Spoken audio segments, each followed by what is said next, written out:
Mancera Cedrat Boise and Cedrat Boise Intense. One of the best entry-level niche perfumes that's one of my most favorite perfumes so far. Now has an intense version. In this video, pag-uusapan natin ang OG Cedrat Boise and the intense version. And sino sa kanila ang mananalo? Stay tuned!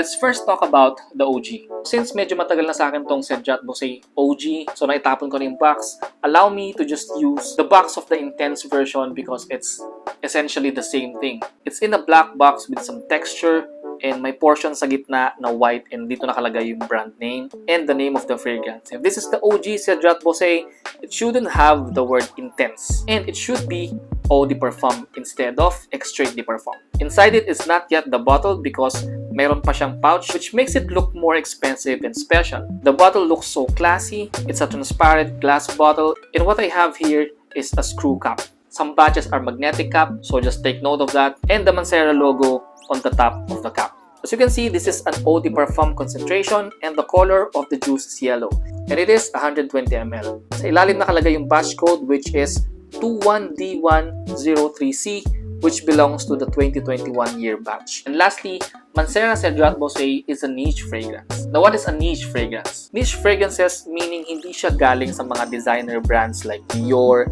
Chanel, Prada. Niche perfumes are just perfume houses na ang produkto lang nila are perfumes. Hindi din sila ganun kalaking production as compared to the big designer brands I mentioned, but they use higher quality ingredients. Most of them have more natural ingredients, kaya pag niche perfumes, expect the quality is higher and the price is also higher. Now let's go to the notes. Top notes are Sicilian lemon, blackcurrant, bergamot and spicy notes. Mid notes are fruity notes, patchouli, water jasmine. Base notes are cedar, leather, sandalwood, vanilla, white musk, and moss. And the perfumer behind this is Pierre Montal. Yes, the same perfumer of Montal fragrances. How does it smell? Now, this is a fruity and woody fragrance. It opens up with a bright lemon note, but the sweetness is coming from the blackcurrant and the fruity notes. So if you're like me na mahilig sa matatamis na scents, you will love Cedrat Boise. The sweetness in here is addictive. Its levels higher compared to most fruity citrus fragrances. You have to smell it for yourself to taste its magic. When I say taste, it's almost like you can taste its smell.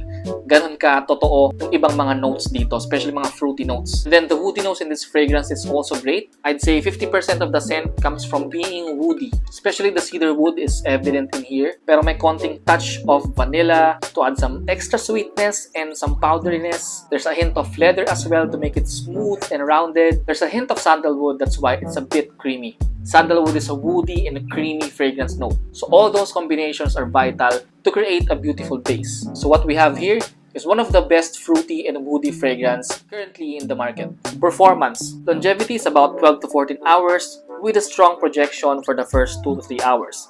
And then it stays as a scent cloud around you for the entire day. And the sillage of this one is amazing. Sillage meaning yung scent trail o yung scent na naiiwan. Despite being a fruity fragrance, unfortunately, hindi ko ito ma-recommend sa mga younger guys like mga teenagers. Occasion, this is a versatile fragrance. Kahit saan pwede, casual events, special events, office, warm or cold. So I'd rate it 4 out of 5 for versatility. Price, based on the Mancera site, you can get this at 125 euros. So that's around 7,100 Philippine pesos. Rating, napakadali sa akin i-rate ko.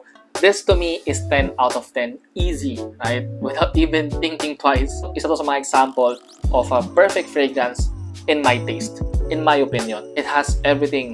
Scent, quality, performance, scent trail, everything that you need, everything that you want. It's mass appealing, it's sexy, so it's versatile. Everything you want in a fragrance is in here. The price is very much reasonable, so this one is easily 10 out of 10 for me.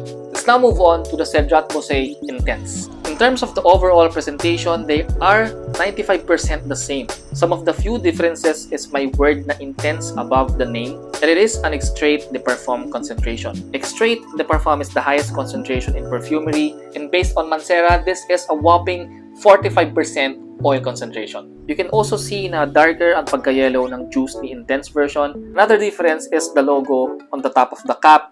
Top notes are Sicilian citruses, blackcurrant, and spices. Mid notes are leather, Cambodian oud, white sandalwood, patchouli leaf, and jasmine. Base notes are vanilla, white musk, oak moss, and ambergris. So to me, this is 70% similar on skin compared to the OG, but 90% in the air. Pag nasa hangin na siya, it's barely noticeable, especially from the common people. The difference is it's less fruity, it's more citrusy, and more woody and leathery. The woodiness is now coming from the oud. It's a woody kind of oud.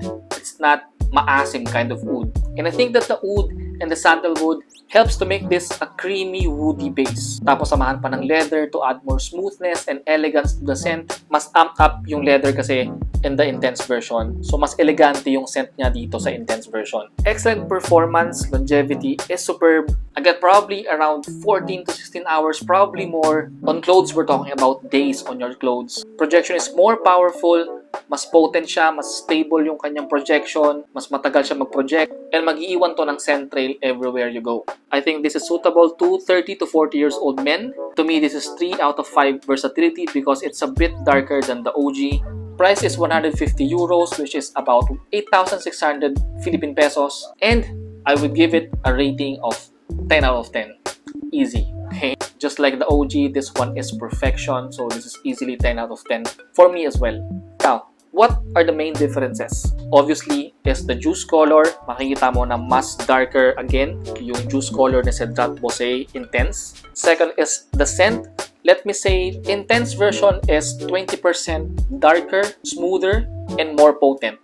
I mean, intense kind of potency because the OG itself is intense already, okay? Potent na yung juice ni OG Cedrat Boise being an eau de parfum. Pero for some reasons, nagawa pa nilang gawing intense pa, as in intensify yung potency ng juice sa intense version ng Cedrat Boise.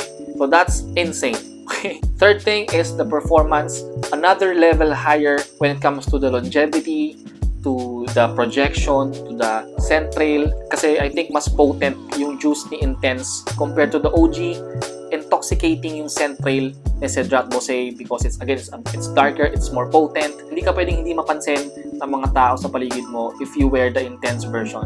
Compliment getter si OG, attention grabber si Intense version. Both are amazing perfumes. Both are 10 out of 10 for me. Now, which one do I prefer? To be honest, as of the moment, I would go for the Intense version because of one reason only.